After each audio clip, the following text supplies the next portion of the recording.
ഒരു കാലത്ത് നാട് മൊത്തം വിറപ്പിച്ച, ഇപ്പോഴും വിറപ്പിച്ചുകൊണ്ടിരിക്കുന്ന ഒരു വൈറസ് തന്നെയായിരുന്നു അല്ലേ നിപ്പ വൈറസ്. ഈ വർഷം പാലക്കാട് സ്വകാര്യ ആശുപത്രിയിൽ മരിച്ച 57-കാരന് നിപ്പയായിരുന്നു എന്ന കാര്യം എല്ലാവരും അറിഞ്ഞു കാണുമല്ലേ. ആ ഒരു റിപ്പോർട്ട് നമ്മളിൽ എല്ലാവർക്കും ഒരു ഭയമുണ്ടാക്കിയല്ലേ. 2018 മെയ് മാസത്തിലായിരുന്നു ആദ്യമായി കേരളത്തിൽ നിപ്പ വൈറസ് റിപ്പോർട്ട് ചെയ്തത്. അന്ന് 18 പേരാണ് വൈറസ് ബാധയേറ്റ് മരിച്ചതും. കോഴിക്കോട് ചെങ്ങോരത്ത് എന്ന ഗ്രാമത്തിലായിരുന്നു ആദ്യമായി ഈ രോഗം സ്ഥിരീകരിച്ചത്. പഴന്തേന വവ്വാലുകളിൽ നിന്നാണ് രോഗം മനുഷ്യരിലേക്ക് പടരുന്നതെന്ന് സർക്കാർ സ്ഥിരീകരിച്ചിരുന്നു. എന്നാൽ ഇന്നത്തെ ടോപ്പിക് നമുക്ക് ഈ പഴന്തേന വവ്വാലുകളെ പറ്റി തന്നെ നോക്കിയാലോ. ഇവയെ ഫ്രൂട്ട് ബാറ്റ് അല്ലെങ്കിൽ ഫ്ലൈയിങ് ഫോക്സ് എന്നും അറിയപ്പെടുന്നു. കാരണം ഇവയ്ക്ക് ചെറുനരിക്ക് സമാനമായ മുഖമാണുള്ളത്. ഇവ ചാരനിറം അല്ലെങ്കിൽ കറുപ്പും തവിട്ട് നിറവും ചേർന്ന നിറങ്ങളിലൊക്കെ ഇവയെ കാണപ്പെടുന്നു. നമ്മൾക്കെല്ലാവർക്കും അറിയുന്ന പോലെ ഇവ രാത്രി സഞ്ചാരികളാണ്. പ്രധാനമായും ഫലങ്ങളാണ് ഇവയുടെ ഭക്ഷണം.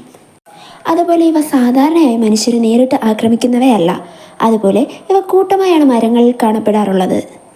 നമ്മൾക്കെല്ലാവർക്കും അറിയാം, ഇവ കഴിച്ച ഫ്രൂട്ട്സിൻ്റെ ബാക്കി കഴിക്കുമ്പോഴാണ് ഈ അസുഖം പടരുന്നത്. ഇവയുടെ തുപ്പലുകളിൽ നിന്നാണ് ഈ അസുഖം പകരുന്നത്.